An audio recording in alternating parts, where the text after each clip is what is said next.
ഒളവണ്ണ ഗ്രാമപഞ്ചായത്തിനെ അതിദാരിദ്ര്യമുക്ത പഞ്ചായത്തായി പ്രഖ്യാപിച്ചു. പന്തീരങ്കാവിൽ സംഘടിപ്പിച്ച ചടങ്ങിൽ മന്ത്രി PA മുഹമ്മദ് റിയാസാണ് പ്രഖ്യാപനം നടത്തിയത്.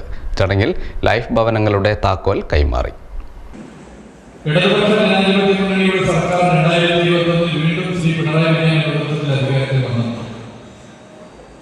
ആവിഷ്കരിച്ച ഒരു പദ്ധതിയാണ് അതിദരിദ്രരില്ലാത്ത കേരളം. ഇത് ലോകമാകെ ചർച്ച. ഇന്ത്യയിലെ ഒരു സംസ്ഥാനത്തിനും സ്വപ്നം കാണാൻ വേണ്ടി സാധിക്കാത്ത ഈ പദ്ധതി യാഥാർത്ഥ്യമാകുമോ? അങ്ങനെ ഒരു സംസ്ഥാനത്തിന് സാധിക്കുമോ? ലോകത്ത് തന്നെ ശാസ്ത്രീയമായ ദാരിദ്ര്യ നിർമ്മാർജ്ജനം നടപ്പിലാക്കുന്ന സംസ്ഥാനമായി കേരളം മാറുന്നു. സർക്കാർ ഓരോരുത്തരുടെയും ജീവിതത്തിന്റെ അവസ്ഥയെ മനസ്സിലാക്കി പദ്ധതികൾ ആവിഷ്കരിക്കും. വീടില്ലാത്തവർക്ക് ലൈഫ് പദ്ധതിയുടെ ഭാഗമായി വീട് നിർമ്മിച്ച് മറ്റ് അടിസ്ഥാന സൗകര്യങ്ങൾ ആവശ്യമുള്ളവർക്ക് അതിനനുസരിച്ചുള്ള സൗകര്യങ്ങൾ. ചിലർക്ക് രേഖകളാണ്, റേഷൻ കാർഡ് നൽകേണ്ടവർക്ക് റേഷൻ കാർഡ്, സൗജന്യ റേഷൻ നൽകാൻ വേണ്ടി സാധിക്കും. ഇങ്ങനെ ഓരോരുത്തർക്കും എന്താണോ ആവശ്യം അത് നൽകിയാണ് കേരളം മുന്നോട്ട് പോകുന്നത്.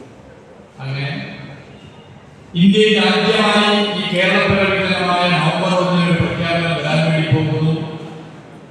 ഇന്ത്യയിൽ ആദ്യമായി അതിദരിദ്രമില്ലാത്ത സംസ്ഥാനമായി നമ്മുടെ കേരളം മാറുന്നു എന്നുള്ള സന്തോഷ വിവരമാണ് നിങ്ങളോട് പ്രത്യേകം ഞാൻ ചോദിക്കേണ്ടത്. 64,000 കുടുംബങ്ങളെയാണ് നേരത്തെ ഈ പട്ടികയിൽ കണ്ടത്.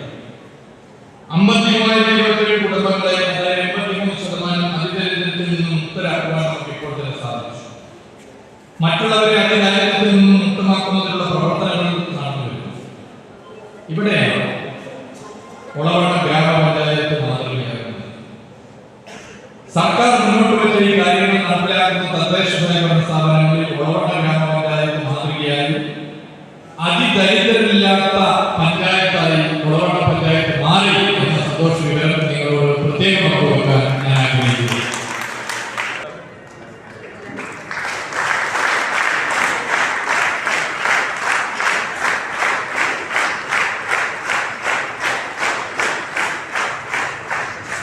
ജനങ്ങളുടെ ആവശ്യങ്ങളും സാഹചര്യങ്ങളും മനസ്സിലാക്കിയുള്ള പദ്ധതികളുമായാണ് സർക്കാർ മുന്നോട്ട് പോകുന്നതെന്ന് പറഞ്ഞ മന്ത്രി അതിദരിദ്രരില്ലാത്ത സംസ്ഥാനമാണ് സർക്കാരിൻ്റെ ലക്ഷ്യമെന്നും കൂട്ടിച്ചേർത്തു.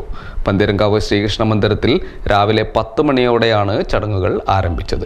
ഗ്രാമപഞ്ചായത്ത് പ്രസിഡന്റ് ചടങ്ങിൽ അധ്യക്ഷയായി. ഒളവണ്ണ പഞ്ചായത്തിലെ 116 കുടുംബങ്ങളെ അതിദാരിദ്ര്യത്തിൽ നിന്നും മുക്തമാക്കിയെന്നും 20 പേർക്ക് ലൈഫ് ഭവനങ്ങൾ അനുവദിച്ചുവെന്നും ഗ്രാമപഞ്ചായത്ത് പ്രസിഡന്റ് വ്യക്തമാക്കി. PT റഹീം MLA, ജില്ലാ panchayat member Rajeev Peruvanpura, panchayat secretary M Sherifa തുടങ്ങിയവർ സംസാരിച്ചു.